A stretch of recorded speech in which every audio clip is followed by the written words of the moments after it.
Hello everyone, welcome to my channel Meena creations. ఈరోజు ఒక beautiful centre clip మేకింగ్ని చూద్దాము. దీన్ని మనం ఓహెచ్పి షీట్ మీద ప్రిపేర్ చేయాలి. ఫస్ట్ ఒక వైట్ పేపర్ మీద మనకు కావాల్సిన సైజులో సర్కిల్ గీసుకోవాలి. దీన్ని మరీ బిగ్ సైజులో వద్దండి, కొంచెం మీడియం ఆర్ స్మాల్ సైజులో సరిపోతుంది. ఎందుకంటే మనకు సెంటర్ క్లిప్ పెట్టుకునేటప్పుడు మరీ అంత బిగ్ సైజ్ అయితే చూడడానికి బాగోదు.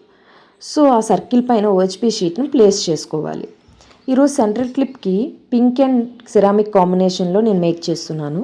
So first pink colour eye shape కుందని సర్కిల్లో రౌండ్గా B7000 గ్లూని యూస్ చేసి స్టిక్ చేశాను. తర్వాత మళ్ళీ గ్లూని అప్లై చేసి ఇంకో రౌండ్ పింక్ ఐ షేప్ కుందాన్ని స్టిక్ చేశాను.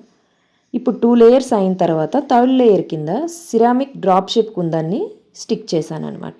ఇప్పుడు లాస్ట్లో మిడిల్లో ఉన్న గ్యాప్ని ఫిల్ చేయడానికి 3mm పింక్ కలర్ కుందాన్ని స్టిక్ చేశాను. ఇప్పుడు ఈ ప్యాచ్ మనకి రెడీ అయినట్టే. ఇలాని మనం 3 ప్యాచెస్ని రెడీ చేసుకోవాలి. ఇవి డ్రై అవ్వడానికి కొంత టైం పక్కన ఉంచేయాలి. ఎందుకంటే వెట్గా ఉండేటప్పుడే కట్ చేస్తే అది మొత్తం షేప్ అవుట్ అయిపోతుంది, అందుకని. ఇప్పుడు డ్రై అయిన తర్వాత దాన్ని కట్ చేసుకోవాలి. మనకు కట్ చేసిన తర్వాత కూడా మనకి పక్కన ఓహెచ్పి షీట్ కొంచెం కనిపిస్తుంది. అదంత నీట్ ఫినిషింగ్ ఉండదు అనమాట. సో దానికోసం ఏం చేయాలి అంటే అగరబత్తిని వెలిగించుకొని దీంతోనే మనం ఓహెచ్పి షీట్ని నెమ్మదిగా కాల్చుకుంటే ఆ ఓహెచ్పి షీట్ అంతా మెల్ట్ అయిపోయి మనకి నీట్ ఫినిషింగ్ వస్తుంది. ఇప్పుడు మనకి సెంటర్ క్లిప్ బేస్కి చివర్లో జంప్ రింగ్స్ని పెట్టుకొని వాటికి పెరల్ చైన్ని 3 లేయర్స్ కింద అటాచ్ చేసుకోవాలి. ఈ పెరల్ చైన్ని సేమ్ సైజులో కాకుండా డిఫరెంట్గా సైజెస్ మీద కట్ చేసుకోవాలి.